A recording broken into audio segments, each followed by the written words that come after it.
Hello and welcome in. Please do not leave your luggage unattended on the station.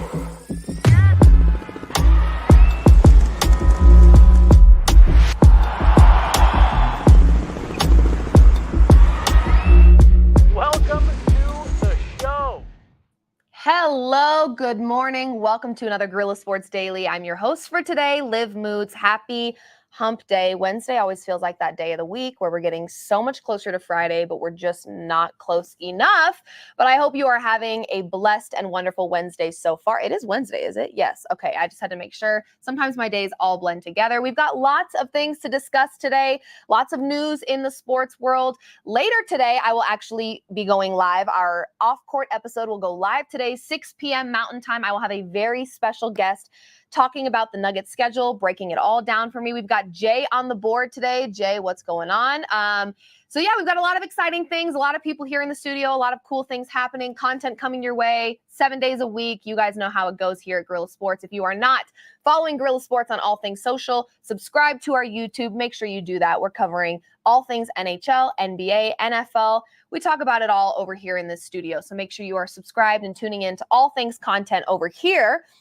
But let's jump right in. We've got a lot of storylines to talk about. First and foremost, the Kelce Brothers. If you guys have not watched their podcast called New Heights, it is a great watch. It is really cool to not only see two brothers in the league playing against each other. And this podcast, I don't know if you guys remember, started around the time that they were in the Super Bowl together. What a special moment. We've got to hear stories being told about their experience in the league, their experience as brothers in the league. Obviously, Travis Kelce dating Taylor Swift. That gave them a few storylines. Super cool, but they just signed an Amazon podcast deal reportedly worth $100 million. As you guys know, Travis Kelce is entering, I believe, his 11th season in the NFL. Jason Kelce just recently retired. He had a great tenure with the Philadelphia Eagles. Travis Kelce and Jason Kelce, like I said, signed a 3-year podcast deal with Amazon's Wondery worth $100 million. The show's YouTube account already has nearly 2.5 million followers. Like I said, this is a very popular podcast. People love to listen to these guys talk about football, their lives, their experiences in the NFL. They do a really great job, and they have really, really great and likable personalities, which makes it easy to want to tune into their stuff. The lucrative contract, gives exclusive ad sales and distribution rights of the NFL Brothers New Heights podcast to the Amazon company, as if Amazon needed to make more money and have more rights. Here we are, putting their name, branding this extremely popular and successful podcast. Very excited to see what they do in this upcoming year. Congratulations to the Kelce Brothers. As if winning Super Bowls and being great at your sport wasn't enough, now they are phenomenal podcasters worth $100 million. So congratulations to them. We've got Dalvin Cook news, believe it or not, okay?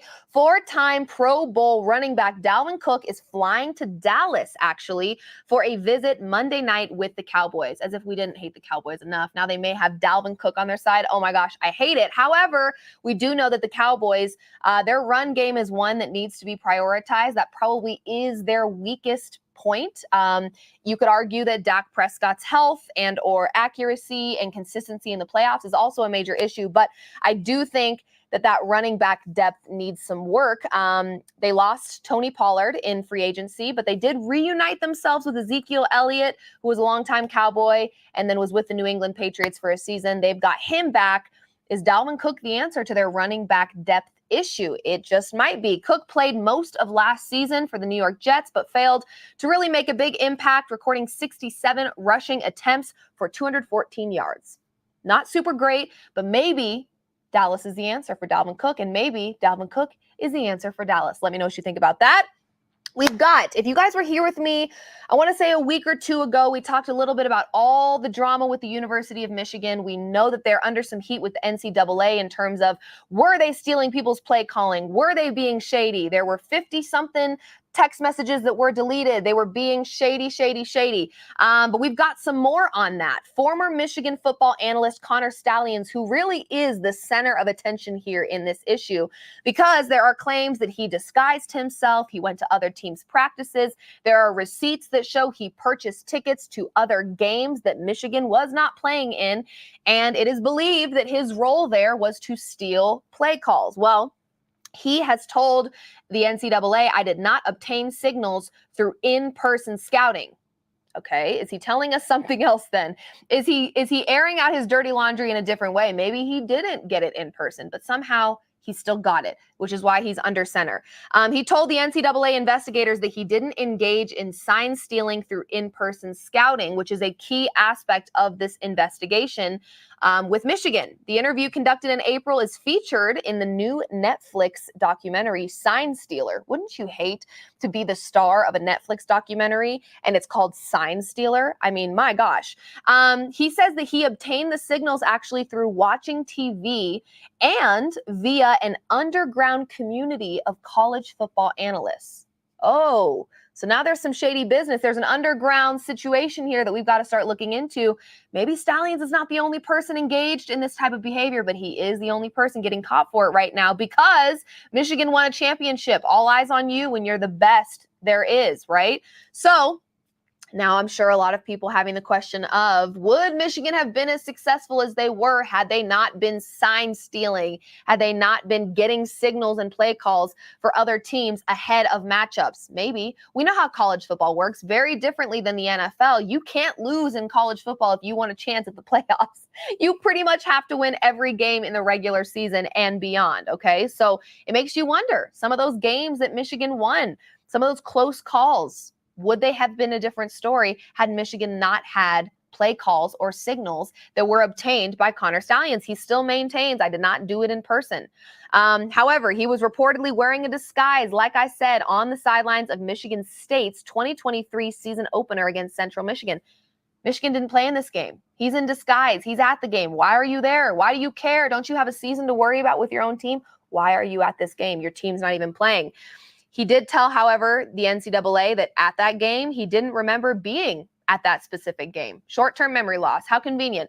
Connor, there's a lot of questions that need to be answered, my friend. Unfortunately, you are the fall guy right now because you were the one playing Halloween, dressing up, disguising yourself, and heading out to these games that your team was not playing in. You had no business being there, all right? If you were maybe an alumni of the program or you had a son or a cousin that played there, maybe. But you went to games that had nothing to do with the Wolverines. Now you're under fire, and unfortunately, the NCAA is on your ASS. Not my fault. It's yours. Moving on, we've got some tennis to talk about, believe it or not. Texas freshman tennis player Maya Joint just won $140,000 on her first day of the U.S. Open. Let's give it up for Maya Joint. Now, here's the catch. In an unfortunate turn of events here, because she declared for college, she's only able to accept at most $10,000 of whatever she earns in prize money. This is an NCAA ruling that is currently being challenged in court because what the hell? $140,000 and this girl can only walk with 10? Are you kidding me? Come on.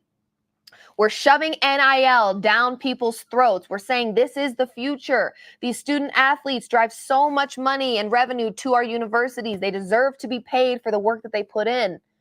And you're not going to let her walk with, I mean, that's not even, I don't even want to do math right now live on air. 10,000? What is that? Let me actually, you know what? Let me not make myself look like Boo Boo the Fool right now. Let me just go ahead and get my calculator out. Let's see what's going on here. 14%. Duh. Oh my gosh, guys. Good morning. Happy Wednesday. Listen, math is hard sometimes, but especially today for Liv Moods. The producers are laughing at me right now in the back, and it's fair because, wow, bad math.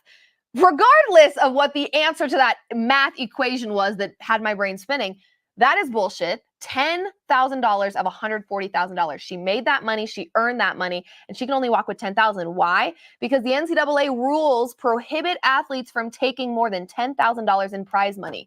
She didn't go to the damn state fair and knock down a bottle and win $140,000. She was playing her sport. You a-holes. I don't agree with it. I think it's bullshit. I think it's ridiculous. I think she got robbed. Do you think it's fair? I would love to know how you feel, but my hashtag justice for Maya Joint. She made $140,000. Shame on you, NCAA, for only allowing her to walk with a maximum of $10,000. Are you out of your effing minds? You're insane. Speaking of tennis, opening day of the 2024 U.S. Open drew a record 74,641 fans. Holy shit. The largest single-day crowd in the history of the event. Chef's kiss. We're actually entering an era where, yes, traditionally the four major sports, right? Hockey, baseball, basketball, football, getting so much attention, especially in the NBA. We know we typically watch the men play. That is just how society, that is what we have preferred.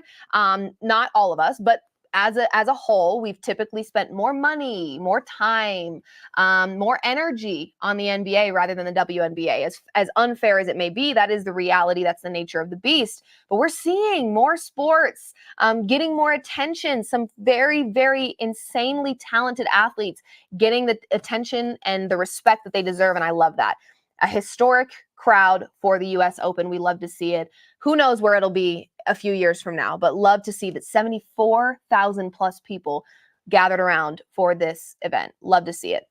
We've got some breaking news in the NFL, okay? Breaking news. NFL owners have voted to approve the introduction of private equity in franchise ownership. What?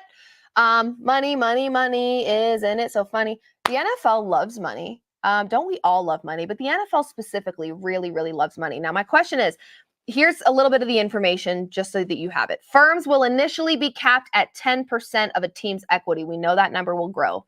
Don't get comfortable with 10%. It's not staying there, which is less than other leagues, the MLB and the NBA, that allow up to 30% in private equity ownership. So we know the NFL is not sticking around at that 10 number for very long. Surely they will be up to 30 in no time. My question for you is, does this mean no more public funding for new stadiums? We know the NFL says, gimme to the public. Help us build this beautiful stadium that you're going to sit in every Sunday. You're going to love it. It's going to be great. All these different events are going to be here. Help us pay for it. You know for a fact they're still going to be asking for money, but do you think they should? I don't think so. You're going to have private equity ownership. You're going to have all the big bosses in the world helping pay for stuff for this team, for the NFL, for this league. Quit asking me for my money. It's crazy. So we'll see how that plays out. Would love to know your thoughts. Do you think they continue to ask for public funding? Probably. The NFL will also keep first down chains this season after testing out electronic tracking technology during the preseason. Basically, it's actually so funny. We sat in this very studio for an episode of Off Field, and my co-host BK said at some point robots are taking over. They will kill humans out. I thought he was insane. I thought he was nuts. He's cuckoo for Cocoa Puffs, and maybe he still is. However, we are really entering an era where we've got robots doing everything for us. We've got AI typing out our essays. We've got AI telling us how to live. We've got robots delivering us our food. We've got cars that drive themselves. By the way, I will never get in one. Sorry, I just don't think I will. I'll be damned if I'm a test dummy in a car that's driving itself that ends up driving off the road. Nope, I'm good. No, thank you. But we really do have technology pretty much taking over.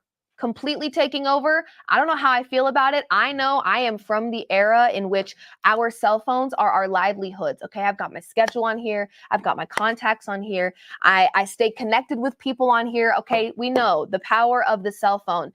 But let's not mess with the referees, for crying out loud. Let's not do too much with the game of football. We're already making some changes I don't agree with. I feel like we're kind of just, we're missing the point of the game, right? The love for the game. Football, it is an American, now, this depends on which type of football you're talking about. American football, okay? It's an art form. We've had this for how long now? Let's not, if it's not broke, don't fix it. And I know the refs aren't perfect. Okay, I've seen a couple clips of them moving the ball, acting a little shady. We know the refs, that's just part of the game, but that's part of what makes football football. The refs will piss you off on a Sunday, and then you'll be over it on Monday, and then they'll piss you off again on a Monday night, and then they'll do it again on a Thursday night. Let's not mess with the refs, all right? I'm glad we tested out this little electronic thing, but for now, referees will continue to manually spot the ball, and that's how it should be, folks. Okay, let's not, if it's not broke, don't fix it. Let's not keep messing with stuff. Leave it how it is, all right? NFL, we're doing too much sometimes. We're just doing way too much. That's all I've got for you today, folks. We talked a little bit of tennis. We talked some NFL. We talked about, what else did we talk about? We talked about a lot of stuff.